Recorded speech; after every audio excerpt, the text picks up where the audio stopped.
مجھے ایک صاحب نے سوال پوچھا، کہنے لگے میلاد کس کو منانا چاہیے؟ میں نے کہا اس بیٹی کو منانا چاہیے میلاد جو زندہ ہوتی تھی تو دفن کر دیا جاتا تھا، پر میرے رسول نے فرمایا اب جو بیٹی پالے گا نا میں اس کا بازو پکڑ کے جنت میں ساتھ لے کے جاؤں گا۔ میں نے کہا میلاد اس ماں کو منانا چاہیے جس کا بیٹا گلے میں رسی ڈال کے ماں کو منڈی میں بیچ آتا تھا۔ میرے مصطفیٰ کریم نے فرمایا جنت 7 آسمانے کے اوپر سدرۃ المنتہا کے پاس تھی، پر میں نے وہاں سے کھینچ کے لا کے ماں کے قدموں کے نیچے رکھ دی ہے۔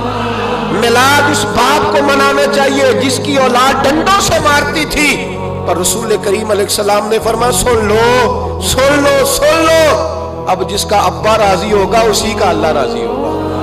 میں نے کہا میلاد اس غریب کو منانا چاہیے جو بھینس کی طرح بکری کی طرح منڈی میں بکتا تھا، پر مصطفیٰ نے کالے رنگ والے حبشی غلام کو سینے سے لگا کے کہا غریبوں کو چھوٹا نہ سمجھنا، میں اللہ کا رسول جب جنت میں جاؤں گا تو آگے بھی غریب ہوں گے، پیچھے بھی غریب ہوں گے، دائیں بھی غریب ہوں گے، بائیں بھی غریب ہوں گے۔ فرمایا امیر ویٹنگ لسٹ میں ہوں گے، 500 سال بعد جنت میں جائیں گے، غریبوں کے لیے جنت کے دروازے 500 سال پہلے ہی کھلوا دوں گا۔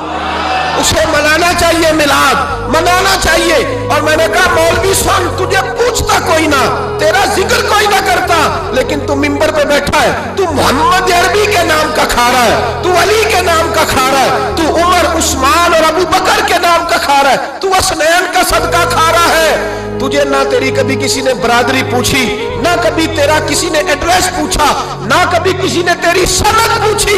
لوگ تیرے نعرے لگاتے ہیں، لوگ تیرے ہاتھ چومتے ہیں، پھر مان جا کہ تجھے صبح بھی میلاد منانا ہے، شام بھی میلاد منانا ہے، اور تجھے یہ کہنا چاہیے خس خس جنہ قدر نہیں میرا ایتے صاحب نو وڈیائیاں، میں گلیاں دا روڑا کوڑا، ایتے محل چڑھایا سائیاں، تیرا کام تھا تیری آنکھیں بھیگی رہتی۔ اور اس بوڑھے کو بھی میلاد منانا چاہیے جس کے بارے میں میرے نبی پاک نے فرمایا سفید داڑھی والے کی جس نے عزت کی اس نے تو رب کی عزت کی، اس نے تو رب کی عزت کی میرے بھائی۔ اس مزدور کو بھی میلاد منانا چاہیے جس کے بارے میں نبی پاک نے فرمایا جو اپنے ہاتھوں پہ چھالے ڈال کے مزدوری کرتا ہے میں نے تو اسے رب کریم کا دوست بنا دیا ہے۔ ہر اس طبقے کو میلاد منانا چاہیے جسے میرے رسول نے عزت عطا فرمائی۔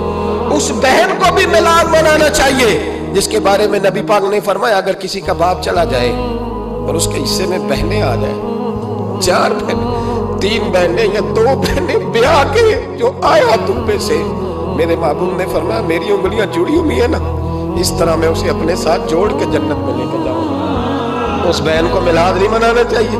میرے رسول پاک نے فرمایا جس کی بیٹی واپس آ جائے، طلاق ہو گئی یا بیوہ ہو گئی، واپس آ گئی، نام بچ سکی، واپس آ گئی، فرمایا واپس آنے والی بیٹی کی جو باپ خدمت کرے گا، میرے رسول پاک فرماتے ہیں میں قیامت میں اس کا سفارشی بنوں گا۔ تو اس بیوہ کو اور طلاق یافتہ کو میلاد نہیں منانا چاہیے؟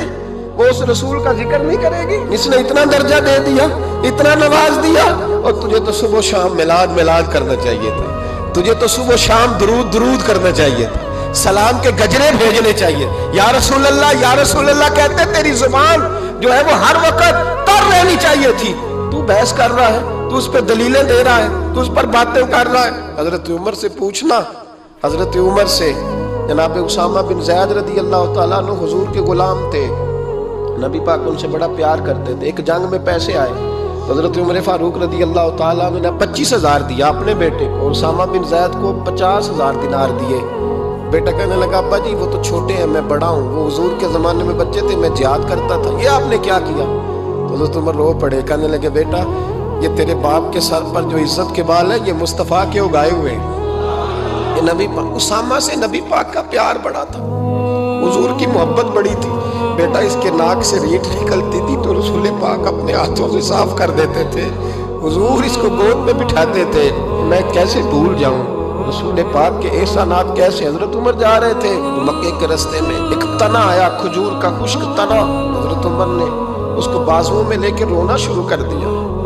عمر کیا ہوا؟ کہنے لگے یہاں تو میں اونٹ چرایا کرتا تھا، یہاں میرا باپ مجھے مارا کرتا تھا، دیکھو آج عمر نعرہ لگاتا ہے تو کیسر و کسرا کہا او بھائی اصلہ نال جے نیکی کریے، ہاں ہاں ہاں ہاں اصلہ نال جے، اصلہ نال جے نیکی کریے تے وہ نسلاں تاک نہیں بھول دے ہاں بے اصلاں نال نیکی کریے تے پھول کنڈیاں نال تول دے اور سن تیری دنیا بھی حضور کے صدقے بنی اور تیری قبر میں بھی کوئی ساتھ نہیں جائے گا، کوئی ساتھ نہیں جائے گا، قبر میں بھی مصطفیٰ کریم صلی اللہ ہو۔ اور دیکھنا قبر کے اندر بھی کبھی کوئی گیا ہے، قبر میں بھی رسول پاک، قبر میں بھی رسول پاک، قبر میں بھی رسول پاک۔ میرے استاد فرمایا کرتے تھے بتاؤ جس قبر میں نبی پاک آئیں گے وہاں عذاب کیا ہونا ہے؟ جب حضور ہی آ گئے تو عذاب کیا ہونا ہے؟ نبی پاک تو جدھر سے گزر جائے رب و جگہ جنت بنا دیتا ہے، وہاں کیا عذاب ہونا ہے؟ وہاں تو دیدار ہونا ہے۔ تیری قبر میں بھی نبی پاک، اور حضور نے فرمایا میزان عمل پہ عمل تلیں گے تو پھر بھی میں تمہارے پاس ہوں گا۔ حضور علیہ السلام نے فرمایا پل صراط سے گزرو گے تو پھر بھی میں تمہارے پاس ہوں گا، اور میرے رسول پاک علیہ السلام نے فرمایا جب تم جنت میں جانے لگو گے تو پھر بھی میں تمہارے، تو بتا تیرے رسول تو ہر وقت تیرے ساتھ ہیں، تو کب کب نبی پاک کے ساتھ ہوتا ہے؟ تو بتانا تو کب کب نبی پاک کے ساتھ؟ میں چھوٹے جلسے کا قائل ہوں، لمبی محفل میں گزارش کرتا ہوں دوستوں سے کہ لمبا جلسہ نہ کرو، لیکن ایک جگہ پہ میں گیا تو ایک بڑے پڑھے لکھے آدمی نے مجھے کہا مولانا ان کو سمجھائیں، آدھی رات تک بٹھائے رہتے ہیں، ان کو سمجھائیں۔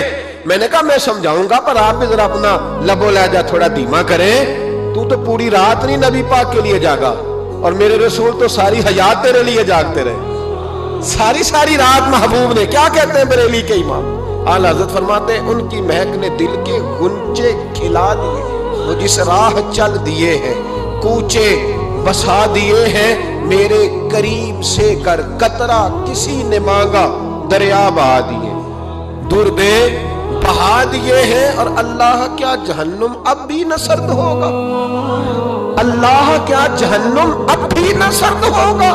رو رو کے مصطفیٰ نے دریا بہا دیے، رو رو کے مصطفیٰ نے، اور پھر کہنے لگے رو رو کے مصطفیٰ نے ان کے نثار کوئی کیسے ہی رنج میں ہو، جب یاد آ گئے سب غم بھلا دیے، جب یاد آ گئے ہیں سب غم بھلا۔ اسی لیے تو ہم کہتے ہیں میلاد کھل کے مناؤ۔ رسول پاک کا میلاد بہانے کرتے ہیں، بہانے وہ کرتا ہے جس نے کام نہیں کرنا ہوتا، جس نے کرنا ہوتا ہے وہ بہانے۔ اعلیٰ حضرت نے جو پروگرام دیا وہ بڑا لمبا چوڑا ہے، کب تک کا تجھے کیا بتائے؟ اعلیٰ حضرت فرما کے حشر تک ڈالیں گے ہم، حشر تک ڈالیں گے ہم پیدائش مولا کی دو، اور مثل فارس نجد کے قلعے گراتے جائیں گے، اور خاک ہو جائیں عدو جل کر مگر ہم تو رضا، دم میں جب تک دم ہے ذکر ان کا سناتے جائیں۔